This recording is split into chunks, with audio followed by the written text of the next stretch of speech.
Donc vous voyez, on a montré le haut de la batterie, on a rajouté de l'eau dedans et vous avez vu qu'il y avait des débordements d'eau sur les bords ici. Hein. Donc il y a plusieurs façons de remplir la batterie pour ne pas avoir de débordement. Vous voyez, l'eau, on la voit ici. C'est soit d'utiliser des systèmes comme Trojan fait par exemple, les batteries Trojan. C'est des systèmes hydrauliques. Alors, on va avoir des tuyaux dans chacune des batteries. On a un réservoir, on a une pompe. Puis, juste simplement en pressant la pompe, ça va nous remplir les batteries puis au niveau parfait, idéal. Alors, à propos de niveau, eh bien, dans nos batteries, le niveau d'eau idéal, c'est presque collé sur le bas de l'entonnoir, là, si on voit plus ou moins. Dans le fond, on voit, oui, ici, on voit très bien l'entonnoir. Où est-ce que je suis? Là, vous voyez, dans le fond, au niveau de cet entonnoir, proche de l'arbre, je dirais peut-être un huitième de pouce en dessous de ça, et le niveau va être parfait. Entonnoir rouge. Ça va vous laisser quelques semaines tranquilles, sans rajouter de l'eau dedans. Quelle autre méthode on a aussi? Ça existe des bros avec des becs verseurs. Donc on met tout simplement le bec verseur dans la batterie. Il n'est pas nécessaire de regarder. Pour une fois, on travaille avec ses oreilles. Donc on écoute le bro.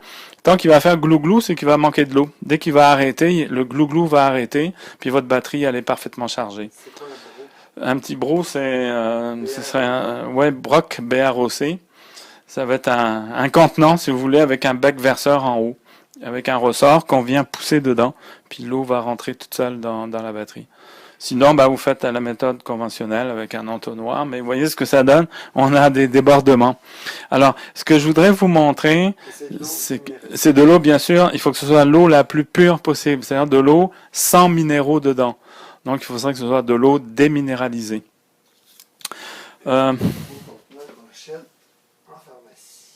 Voilà. Et souvent, de l'eau pour les fer à repasser, c'est parfait parce que les fers à repasser ont les mêmes problèmes. S'il y a des minéraux, ça va bouffer les trous des fers à repasser. Donc, dans nos batteries, si on rentre des minéraux à l'intérieur, ils vont se coller sur les plaques, puis vous allez perdre vos précieuses batteries. Alors, qu'est-ce que je voulais dire ensuite? C'est que oui, j'ai un voltmètre pour vérifier le voltage de ma batterie, mais j'ai aussi un appareil qui sert à mesurer donc l'eau et l'acide, qui est un pèse-acide ou hydromètre ici, que je vais plonger. Vous voyez, à l'intérieur ici, j'ai un flotteur. Puis vous allez voir, je vais vous montrer. Je vais prendre du liquide. Le flotteur va monter. Alors là, j'ai un petit peu de misère. On va recommencer. Bon, là, qu'elle veut plus monter. Voilà. Voilà. Est-ce que vous voyez le flotteur? On voit le flotteur ici en bas. Et le niveau du liquide va me donner l'information. Alors, je lève pour être droit par rapport à mon œil. Puis, je vois que je suis dans le vert et je suis tout en haut. Je suis à 1275. Donc, ma batterie est parfaitement pleine.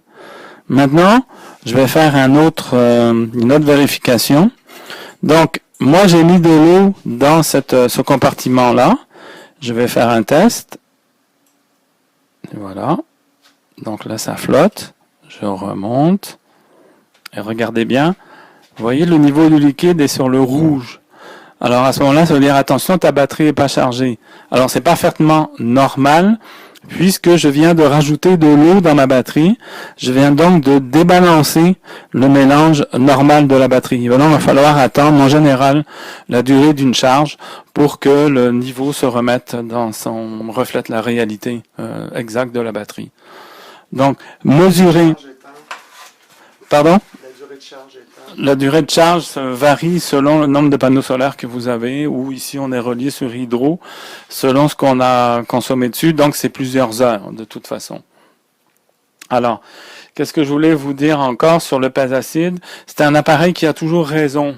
C'est-à-dire que si votre voltmètre vous donne une valeur, si votre pèse-acide donne une valeur différente, c'est lui qui va refléter le plus exactement possible la valeur de votre batterie.